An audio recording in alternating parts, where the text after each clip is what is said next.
क्या सप्लीमेंट के बगैर बॉडी बन सकती है? अगर बन सकती है तो कैसे? कौन कौन से सप्लीमेंट्स लेने चाहिए या कौन कौन से सप्लीमेंट्स नहीं लेने चाहिए? नंबर वन, इस चीज़ पर बात करते हैं कि तुम्हें सप्लीमेंट्स चाहिए ही क्यों। So if you have lot of money और वेस्ट करना चाहते हो तो नंबर वन सप्लीमेंट्स चाहिए। नंबर टू, अगर तुम्हारे पास टाइम कम है और तुम हैसल नहीं चाहते तो फिर तुम्हें सप्लीमेंट चाहिए। नंबर थ्री, तुम ईज ऑफ लाइफ चाहते हो तो तुम्हें सप्लीमेंट चाहिए। नंबर फोर, अगर तुम किसी एक्सपेरिमेंट का हिस्सा बनना चाहते हो तो तुम्हें सप्लीमेंट्स चाहिए। सो इन बिग बिग कंपनीज ने बहुत ज़्यादा ही एथलीट्स को स्पॉन्सर कर कर करके तुम्हारे माइंड में ये डाल दिया है कि तुम्हें बहुत ज़्यादा ही सप्लीमेंट्स चाहिए होंगे बॉडी बनाने के लिए, लेकिन सिर्फ और सिर्फ तुम्हें एक सप्लीमेंट चाहिए, वो है प्रोटीन। वो तुम जैसे मर्जी लो, बस वो चाहिए होगी। ना तुम्हें कोई सलाहियत, ना क्रिएटिन, ना तुम्हें प्री वर्कआउट, ना तुम्हें ये बूस्टर, ना गेनर, कुछ भी नहीं चाहिए होगा। सिर्फ और सिर्फ चाहिए होगा तो वो चाहिए होगा प्रोटीन।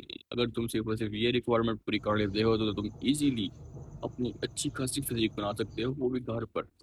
सो सो बिग कंपनीज ने स्पॉन्सर्स कर करके बहुत ज़्यादा पैसे खिला खिला के फिटनेस इन्फ्लुएंसर्स को ऐसा कर दिया है कि अब तुम्हें लगता है कि तुम्हारी बॉडी सप्लीमेंट्स वे प्रोटीन वगैरह के बगैर बन ही नहीं सकती। लेकिन अगर तुम सिर्फ और सिर्फ अपनी बॉडी को प्रोटीन देते हो तो तुम्हारी बॉडी बन जाएगी, इतना सिंपल है। सो मान लो कि दो बंदे हैं, एक बंदा है या वो सारे सप्लीमेंट ले रहा है और एक बंदा है सिर्फ और सिर्फ अपना प्रोटीन पूरा कर रहा है, वो भी घर के खाने से।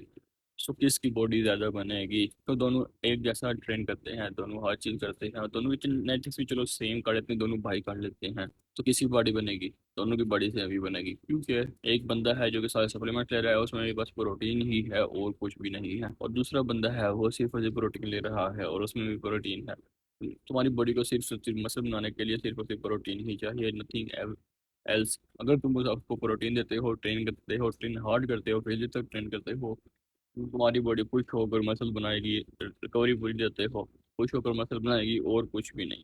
लेकिन अगर तुम्हारे पास, हाँ, अगर तुम अपनी लाइफ को ईजी करना चाहते हो तो अगर तुम्हारे पास बहुत ज़्यादा ही कम टाइम है तो तुम वे प्रोटीन सिर्फ और सिर्फ यूज़ कर सकते हो। क्रिएटिन का भी कोई इतना फ़ायदा नहीं है। या भी मसल फुलर खाना चाहते हो, बस कुछ भी नहीं, अगर तुम्हारे पास पैसे ज़्यादा है तो तुम यूज़ कर सकते हो। सिर्फ और सिर्फ मेरे ख्याल में अगर मेरे पास पैसे हो या किसी कंपनी ने मुझे स्पॉन्सर किया तो मैं सिर्फ और सिर्फ वे प्रोटीन को स्पॉन्सर करूंगा, लाइक यूज़ करूंगा। क्योंकि मैं अपनी लाइफ को जीना चाहता हूँ, मैं दो तीन स्कूप डालूंगा और सिर्फ पीऊँगा और 90 ग्राम प्रोटीन वहाँ से आ जाएगा, बाकी अंडों से और चिकन से ही पूरा किया करूंगा। अब मैं सिर्फ और सिर्फ चिकन और अंडों से पूरा कर रहा हूँ और फिर मैं उससे पूरा किया करूंगा, क्योंकि मुझे सिर्फ और सिर्फ सिर्फ वर्थ इट वही लगता है।